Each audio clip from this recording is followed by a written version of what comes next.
Hello everyone, this is Miss Garcia, and I'm just going to put together a quick screencast to walk you through our summer reading homework assignment, given that we do have a due date coming up on the 19th of June.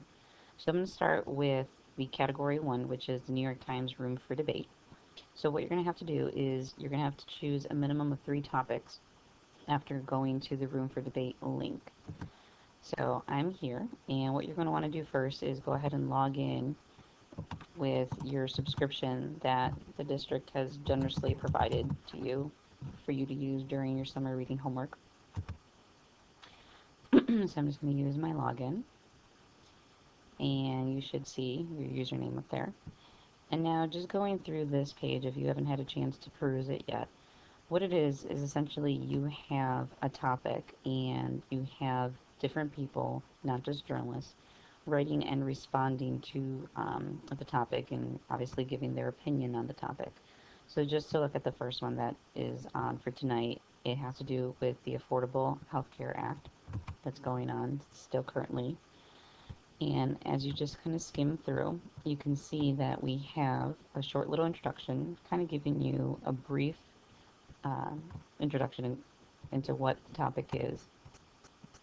But then, if you click on Read Discussion, you'll notice that it actually gives you different perspectives from each of the different people who have chimed in and given their opinion. So for this specific topic, we only have 4 people who have actually responded. But what I wanted to point out here in the little introduction is this question. You want to make sure that you pay attention to that question because you're going to have to respond to it yourself in a little bit. Okay? So you read through the introduction, taking note of the question, and then you need to go ahead and peruse the different people's opinions for this specific question and how they chose to respond to it. Because if you look at the homework assignment, we tell you, after reading the introduction and the thought-provoking question, you need to read all of the accompanying articles. And given some of these do have lengthier articles and more people are responding.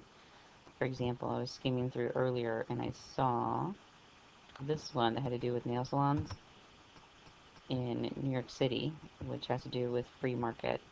And this one had significantly more people, 2 more people responding, so 6 altogether. All right. So after you've read all of the accompanying articles, what you're going to want to do is you're going to have to actually now start making your own synthesis and evaluations of what you read.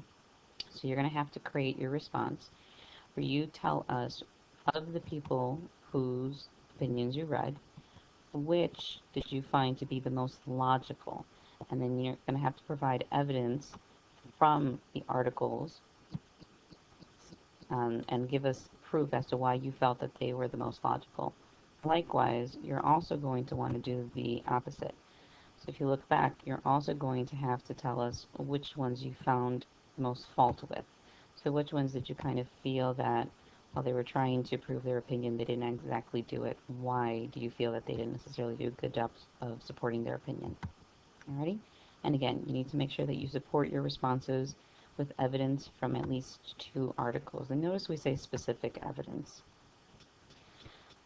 Last but not least, you're going to want to make sure that you're thinking about your own thought process when it comes to that question, that thought-provoking question.